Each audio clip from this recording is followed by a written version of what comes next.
TLP के protest के दौरान भी जब तहरीके लब्बैक पाकिस्तान वाले प्रोटेस्ट कर रहे थे तो सेना के लिए भी शेम शेम के नारे लगाए जा रहे थे, पाकिस्तान की सेना के लिए।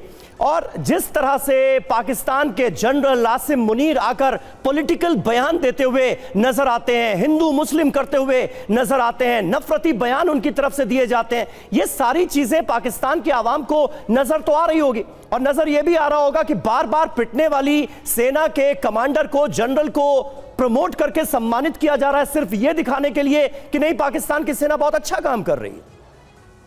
देखिए, कई बार DGISPR की जो प्रेस कॉन्फ्रेंस हुई है उसमें उन्होंने कहा है कि जी हमें पॉलिटिक्स से बाहर रखा जाए, लेकिन बात सारी ये कि पॉलिटिक्स से बाहर तो उन्हें खुद जाना होगा। अगर वो खुद ही पॉलिटिक्स में रहेंगे, कभी इमरान खान को अरेस्ट करें, कभी जुल्फिकार अली भुट्टो से लेकर इमरान खान तक उनका जो रोल रहा है आर्मी का पाकिस्तान में, वो सभी जानते हैं।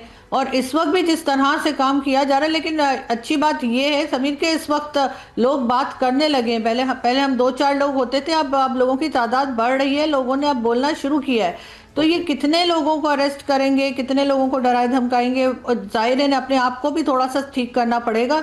कोई भी पाकिस्तान की बुराई नहीं चाहता, सब लोग चाहते हैं कि पाकिस्तान की भी कोई तारीफ हो, पाकिस्तान कोई प्रोग्रेस करे, लेकिन उसके लिए इन लोगों को अपने आप को सिर्फ आर्मी का काम जो होता है वहीं तक रखना होगा। अगर मिलिट्री एस्टैब्लिशमेंट गवर्नमेंट लाने ले जाने का काम करेगी तो फिर पाकिस्तान में इसी तरीके से प्रॉब्लम्स रहेंगी जैसे इस वक्त डैमेजेस हो रहे हैं। तो आज की तारीख में पाकिस्तान के अंदर जो प्रॉब्लम है, पाकिस्तान जिस तरह से दुनिया में अलग थलग पड़ता हुआ नजर आ रहा है, टेररिज्म की एक सबसे बड़ी प्रॉब्लम जिसका दंश आप लोगों को भी झेलना पड़ता है, पाकिस्तान में जिस तरह से आतंकवादियों को पनाह दी गई है, तो आपको लगता है कि पॉलिटिकल हुक्मरानों से ज्यादा कहीं ना कहीं जो पाकिस्तान की आर्मी है उसकी भूमिका है इस मौजूदा दौर के लिए जो पाकिस्तान को पहुंचाया गया इस दौर में?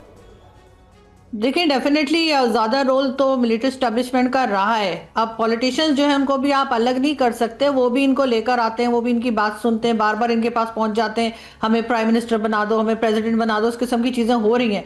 लेकिन डेफिनेटली जो ज़्यादा होल्ड है वो इस वक्त मिलिट्री एस्टैब्लिशमेंट का। इस वक्त ये भी कहा जाता है कि इस वक्त भी एक तरह की डिक्टेटरशिप ही चल रही है पाकिस्तान में।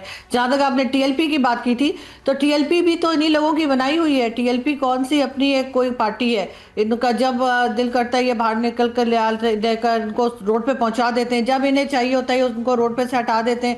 तो ये सब चीज़ें अब लोगों को समझ में आ गई हैं, और अगर लोगों में अवेयरनेस आ गई है तो यकीनन अब इस किस्म के प्रोटेस्ट, चाहे वो बलूचिस्तान हो, चाहे KPK हो, या कोई भी कंट्री का हिस्सा हो, यहाँ पर इनको अपने आप को ठीक करना होगा, अपने रोल को बेहतर बनाना होगा। इसलिए कि रिस्पेक्ट आप गेन करते हैं, इसको आप डरा धमका के किसी से रिस्पेक्ट नहीं करवा सकते।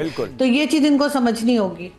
बिल्कुल सही कहा आपने आरजू, और वाकई में आपकी हिम्मत की तारीफ करता हूं, दाद देता हूं कि पाकिस्तान के इस्लामाबाद में रहकर आप सच बयां कर रही हैं। और मुनीर का जिक्र बार बार हुआ है, जनरल आसिम मुनीर का, तो मुनीर की सहमति से फील्ड मार्शल कैसे बना दिया, इसका जिक्र भी जरूरी है। शहबाज सरकार कठपुतली बनी रही और सरकार ने बताया क्या, आसिम मुनीर का प्रमोशन किया गया। सच्चाई क्या है, मुनीर ने खुद को प्रमोट कर लिया, यानी अपनी ही सहमति से खुद का ही प्रमोशन।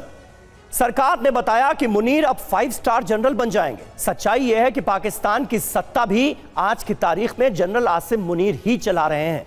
तख्ता पलट से बचने के लिए यह फैसला लिया गया, जबकि सरकार कहती रही कि मुनीर को तो बहादुरी का इनाम दिया जा रहा है।